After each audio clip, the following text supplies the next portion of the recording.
2 مہینوں میں چاند دیکھنے کا بڑا رواج ہے اور لوگ بہت تشویش میں مبتلا ہوتے ہیں کہ رمضان کا چاند ہو گیا یا نہیں ہو گیا، یا عید کا چاند ہو گیا یا نہیں ہو گیا۔ اس سلسلے میں مجتہدین کرام کے درمیان اختلاف بھی بہت ہے۔ کچھ مجتہدین یہ فرماتے ہیں کہ اگر پوری دنیا میں کہیں بھی چاند نظر آ جائے تو آپ کے نزدیک بھی چاند ثابت ہو جائے گا، لہذا اگر رمضان کا مہینہ ہے تو آپ روزہ رکھنا شروع کر دیں، اور عید کا چاند ہے تو ایسی صورت میں عید منائیں۔ لیکن اس سلسلے میں آیت اللہ سیستانی کا ایک خصوصی مسئلہ ہے۔ وہ فرماتے ہیں کہ جب تک آپ کے اپنے شہر میں چاند نظر نہ آئے اس وقت تک آپ اس کے مطابق عمل نہیں کر سکتے ہیں۔ اور چاند نظر آنے کے سلسلے میں 3 باتیں تو بالکل واضح ہیں کہ ایک، آپ خود اپنی نگاہوں سے چاند دیکھ لیں تو پتہ چل جائے گا کہ چاند ثابت ہو گیا۔ دوسرا یہ کہ پچھلے مہینے کے 30 دن پورے ہو چکے ہوں تب بھی یقین ہو جائے گا کہ چاند ہو گیا، یعنی آپ چاند نہ بھی دیکھنے جائیں تب بھی اسلامی مہینوں میں 30 دن سے زیادہ ایام ہوتے ہی نہیں ہیں، لہذا وہ بھی اس مہینے کے اختتام پر چاند سمجھ لیا جائے گا۔ اور تیسرا طریقہ کار یہ ہے کہ 2 عادل گواہی دیں کہ ہم نے چاند دیکھا ہے، چاند دیکھنے کی گواہی دیں، تو ایسی صورت میں ہم 2 عادلوں کی بات مان لی جائے گی، چاہے ان کی بات پر آپ کو بھروسہ ہو یا بھروسہ نہ ہو۔ اگر ان کی عدالت کا آپ کو یقین ہے تو ایسی صورت میں ان کی بات مان لی جائے گی۔ اس کے علاوہ چوتھا طریقہ کار یہ ہے کہ کسی بھی طرح سے آپ کو یقین ہو جائے کہ چاند ہو گیا ہے تو ایسی صورت میں آپ اس چاند کے مطابق عمل کر سکتے ہیں۔ یہ 4 طریقہ کار ہیں عام طور پر چاند ثابت ہونے کے لیے۔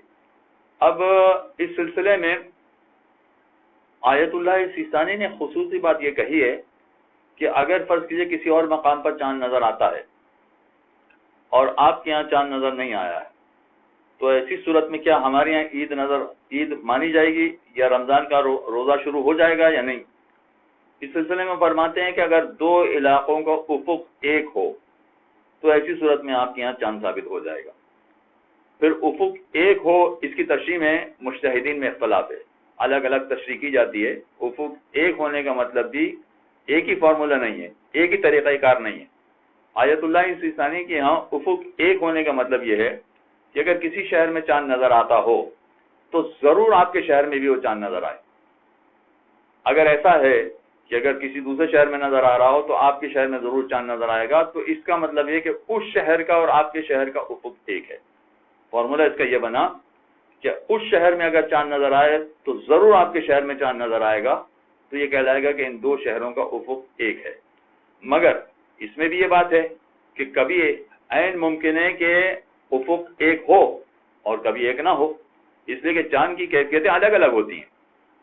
چاند کب نکلا تھا، کتنے بجے غروب ہو گیا، کتنی دیر کے لیے نکلا تھا، یہ بہت سارے عوامل ایسے ہیں کہ جس میں افق کو طے کیا جاتا ہے۔ تو اگر فرض کیجئے کہ کسی ایک شہر کے درمیان افق ایک مرتبہ طے بھی ہو جاتا ہے تو ضروری نہیں کہ آئندہ دوسری مرتبہ بھی اس کے اور آپ کے شہر کے درمیان افق ایک پایا جائے۔ کبھی ہو سکتا ہے کہ پایا جائے، کبھی ہو سکتا ہے کہ نہ پایا جائے۔ لہذا افق ایک ہونے کا مطلب یہ ہے کہ اگر آپ کے بادل یا کسی وجہ سے آپ چاند نہیں دیکھ سکیں، مگر آپ کو یقین ہو کہ جتنی دیر کے لیے دوسرے شہر میں چاند نظر آیا ہے، اگر ہمارے یہاں بادل نہ ہوتے تو ضرور ہم بھی وہ چاند دیکھ سکتے تھے۔ جیسے مثلا ایک مثال ہم دے رہے ہیں کہ عام طور پر یہ کہا جا سکتا ہے کہ کوئٹہ اور کراچی کا افق ایک ہو سکتا ہے۔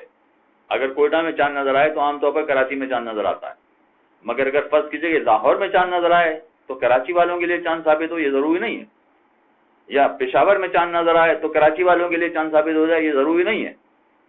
تو ہمارے یہاں جو طریقہ کار ہے کہ رؤیت ہلال کمیٹی اعلان کر دیتی ہے کہ ملک میں چاند نظر آ گیا ہے، لہذا پورا ملک روزہ رکھنا شروع کر دیتا ہے یا پورا ملک عید منا لیتا ہے۔ آیت اللہ سیستانی کے فتوے کے مطابق یہ طریقہ ٹھیک نہیں۔